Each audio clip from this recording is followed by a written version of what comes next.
I have some breaking news I want to get to with our Steve Leisman in Washington regarding the Fed. Boston Fed President Susan Collins about to speak at the NABE Economic Policy Conference. What's she going to say, Steve? Yeah, here, Scott, we have two officials talking right now. Tom Barkin, also from Richmond, out just on the wire now, and Susan Collins here at the NABE meeting. Collins is going to say that some additional policy tightening will be needed, and Barkin's going to say policy will need to be nimble. If inflation persists, we can react, we the Fed that is, by raising rates further. He says the range of outcomes is wide. Now, on the issue of the banking turmoil and the impact on the economy, Collins will say there's increased uncertainty about monetary policy. Banks are likely to take a more conservative outlook on lending, and reduced bank lending may partially offset the need for additional rate hikes. Now, Barkin is going to talk about this idea. He sees that both of them, by the way, see the banking system as sound and resilient. Barkin going on to say that he doesn't see any change at all, really, in deposit or in lending out there or in deposits right now.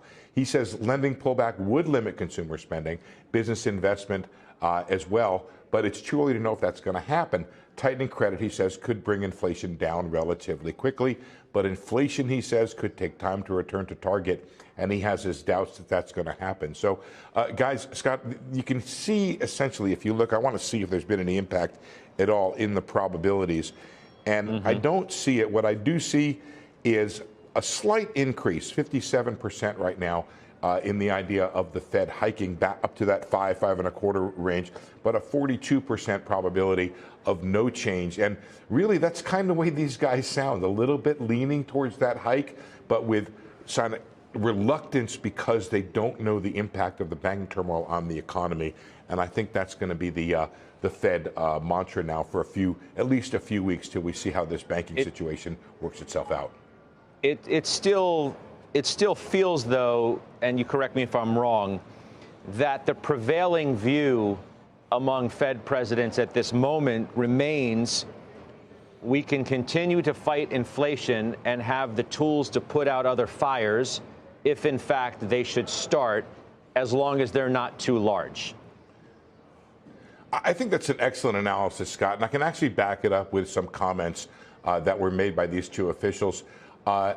Barkin will say not every bank failure is a Lehman Brothers, and I think that's important, that they can have bank failures, and you don't necessarily are going to have a major disruption to the economy.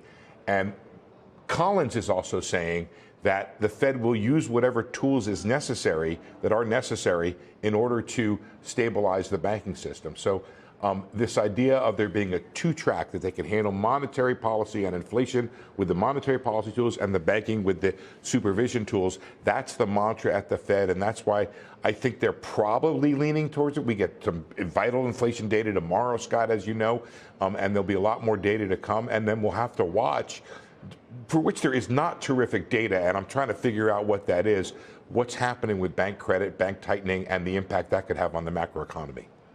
I mean, the other point, too, I'm just looking at the regional bank ETF, which some are pointing out as we're having this conversation is down. It may, if we can throw up the KRE intraday, guys, please, while we're having this conversation. It's somewhat unsettling, I think, as we are seeing that go to the lows of the day. That, on one hand, Collins says, yeah, banks are going to continue to rein in their lending, but we're going to keep tightening anyway because inflation is not yet to the point where we feel like we can stop. They better get it right. They better get it right.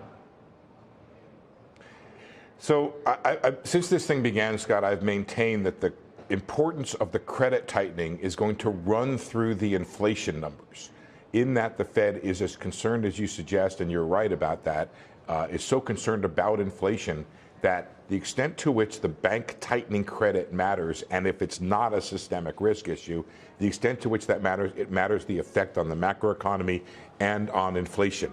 The trouble is that takes time.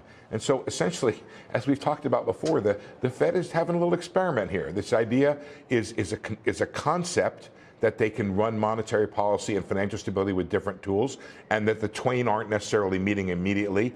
What the two here are pointing out is the possibility they will meet, and whether they want to take that gamble come the May meeting, raise that quarter, which would be 50 basis points of tightening since the bank turmoil began.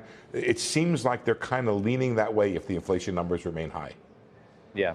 Good stuff, Steve. Thank you for the latest. We'll see you throughout the rest of this afternoon. I'm near certain of that. That's Steve Leisman.